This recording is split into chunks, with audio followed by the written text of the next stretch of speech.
Hello,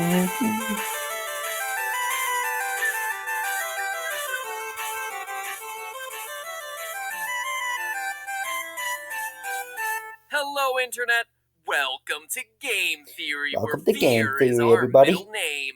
Matthew Fear Patrick. It's a very strange name. Okay, I'll admit it, I didn't give Five Nights at Freddy's enough credit when it first came out. A few jump scares from creatures that, aren't that scary? People overreacting to it on YouTube? Meh. Pass. But then, when I asked you about it, you showed overwhelming support for an episode on the game on Twitter, so I began to dig a little deeper. And what I found was some of the most interesting storytelling, most intriguing mysteries, and most disturbing events I'd read about in a long time. Now, if you were just So actually, what I learned about Five Nights at Freddy's, that's kind of like based on a true story. So first, let me give you the true story before I play the video. So it was a long time ago, back at this Chuck E. Cheese, I think near Colorado or somewhere near there, that this guy, I forgot what his name was, just I guess he got fired. And then that night, while some people are still working, late night shifts, he comes in like with a gun or something and just starts. Four of them are down, and then the fifth one is still alive to still tell the tale, like what happened, if I remember. But yeah, so this is basically based on that story at a Chuck E. Cheese local restaurant back then. It's crazy. Scott Cawthon, I love you for doing this.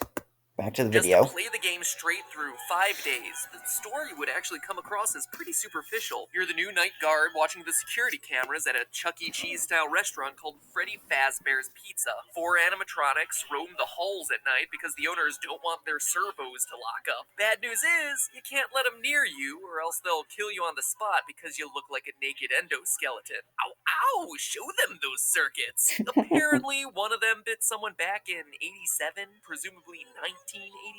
And the past guard leaves you recorded phone messages to act as your tutorial. That is, as much as he could record before he got himself killed. And that's it. Stay 5 nights, collect your paycheck, done, game over, play something new. But playing it that way is doing the game a huge disservice, because that's not even scratching the surface. If you're really observant, you start to unravel the layers of unsolved mysteries around this place. The reason why I also started with a MatPat video for my second new video for this channel is because I love MatPat, but I haven't actually watched all his Five Nights at Freddy's videos, and for the songs, I haven't actually really heard all the songs, just for a fact, so this will be also a little bit new to me too. I have played I have played the games, the books, all that, but this right here, I have seen this video, but some of these will just be like new to me. Not new to you old FNAF fans. I'm still starting.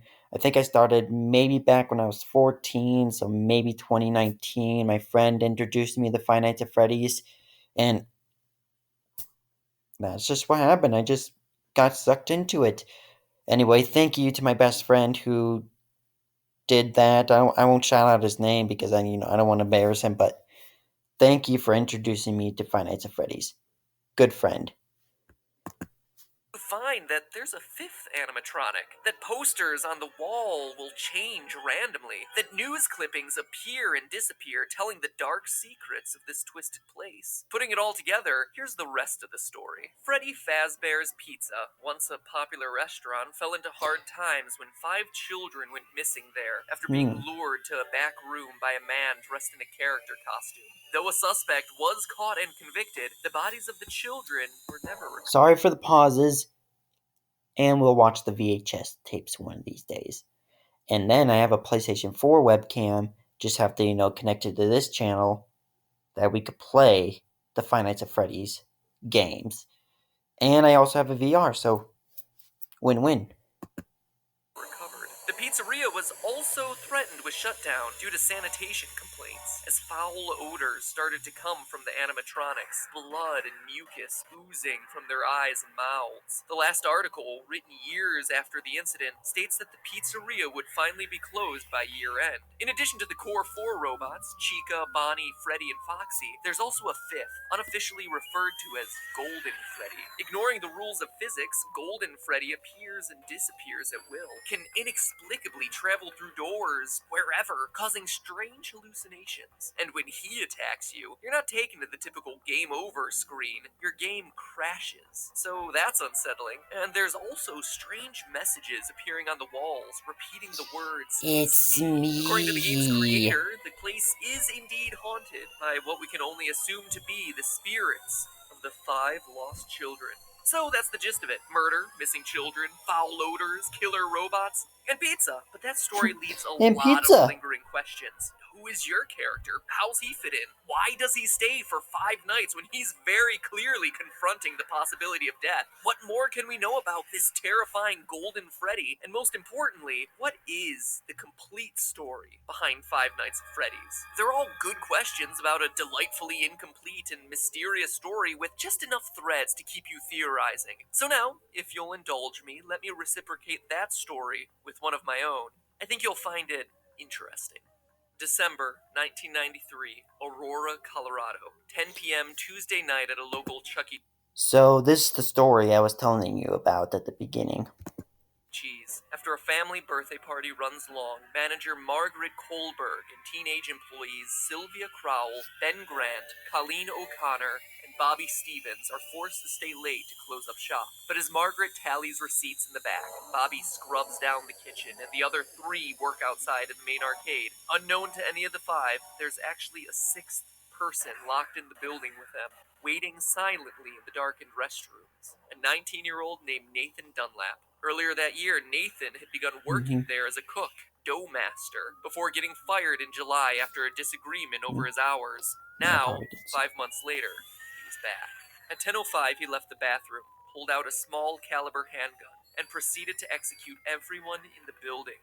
First Sylvia, then Ben, then Colleen. Dunlap then moved to the kitchen, where he surprised Bobby Stevens. The bullet entered Bobby's jaw, sending him sprawling onto the ground. Then finally, Nathan moved to the back, the office, where Margaret opened the safe before Nathan shot her twice, proceeded to grab her bag, filling it with $1,600 in cash, arcade tokens, and keychains. Spurred on by the building security footage, police were at his home a few hours later, where he was promptly arrested. Eventually, he was tried and sentenced to death, but his story re-entered the news just recently as his punishment has been postponed, leading people to debate whether he's able to sleep soundly, knowing that his execution has been delayed.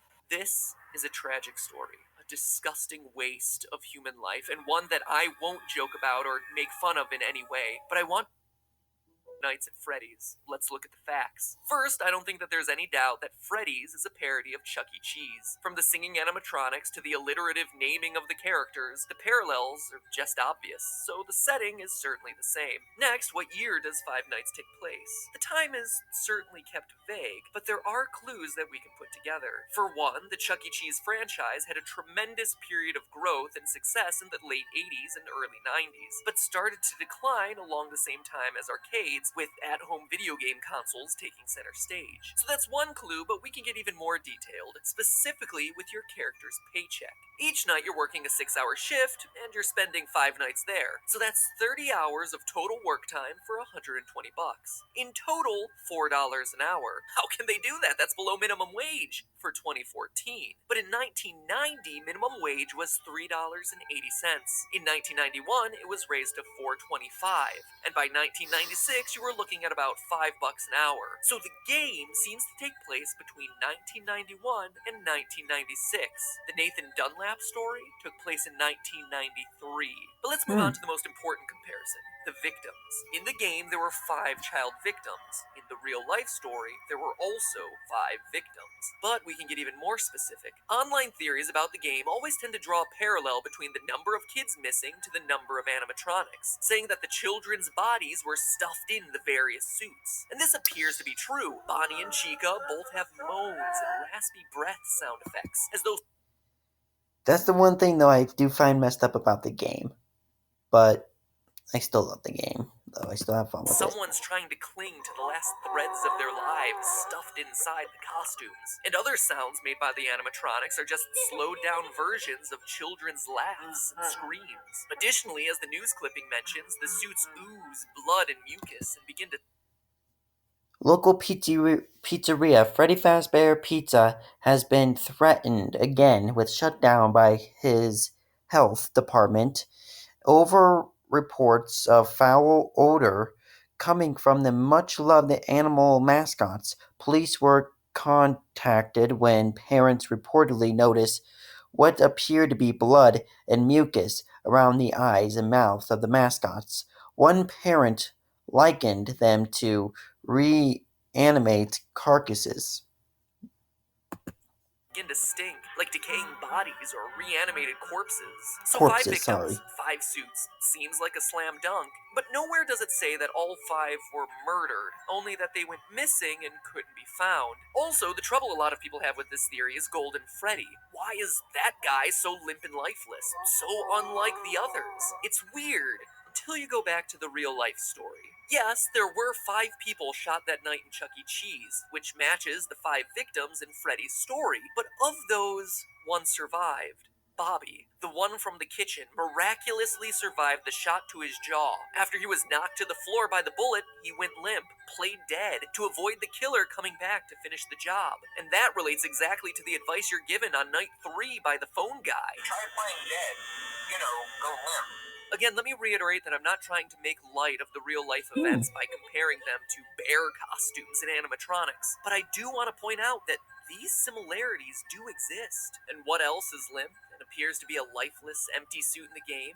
Golden Freddy. Surviving the attack, Bobby was able to go to trial and be a damning piece of evidence in the case against Nathan Dunlap, ultimately leading to his death sentence. Which animatronic surprises you by appearing randomly? The one you don't expect and has no clear pattern?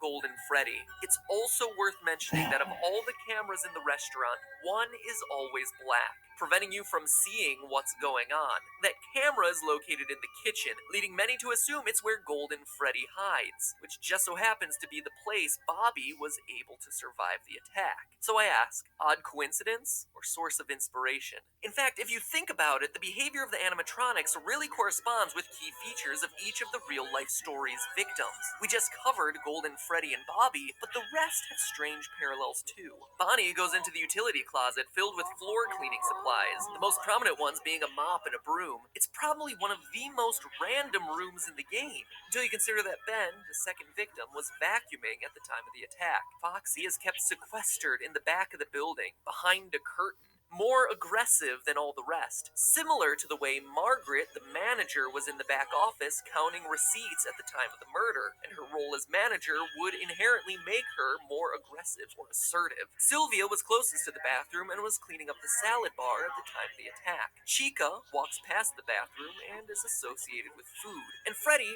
well, he doesn't have that strong of a parallel with Colleen, but he does appear in the girls' restroom. Odd for what we would assume to be a male animatronic. Maybe it's a reference to Colleen being a girl, or a nod to Nathan's plan of hiding in the bathroom until he was ready to attack. Alright, after doing all the research, reading every fan theory in existence, and putting all of the clues together, what can this mean for the story of the game? I think the game is an allegory for that night back in 1993. Here's my final interpretation. You, Mike Schmidt, are the murderer, former employee of Freddy's Pizzeria. Like Nathan in the real story, you were fired for the reason stated in the Day 7 pink slip, tampering with the animatronics, being unprofessional, odor. Maybe it was your tampering with the robots that caused the infamous bite of 87. Regardless, like Nathan, you were mad and wanted to get even. So you lured... Hey, sorry guys if you see me, but I can't do past 15 minutes, so this will be the end of the video. Make sure you hit the like and subscribe. Make sure you watch this video. Make sure you go check out the profile and, like and subscribe. Make sure you click the notification bell. Anyway, I love you guys. Peace out, FNAF fans.